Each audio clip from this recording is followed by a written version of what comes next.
Hi friends, welcome to my YouTube channel Krishna farmer.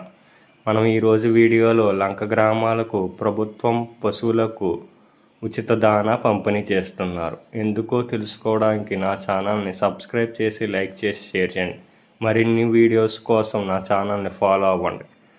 ఎందుకంటే లంక గ్రామాలకు వరద ఎక్కువగా ఉండడం వలన పశువులకు మేత ఉండదు. అందువలన లంక గ్రామాలలో ప్రభుత్వం పశువులకు ఉచిత దాణా పంపిణీ చేస్తున్నారు. ఈరోజు కోనసీమ జిల్లా అయినవెల్లి మండలం వీరవెల్లిపాలెం గ్రామంలో ఉచిత పశువుల దాణా పంపిణీ జరిగింది. అందులో ఒక్కొక్క పశువు 10 కేజీల చొప్పున దాణా అందజేశారు. ఈ పశువుల దాణా తీసుకోవడానికి రైతు తన ఆధార్ కార్డు మరియు రేషన్ కార్డు తప్పనిసరిగా ఉండాలి.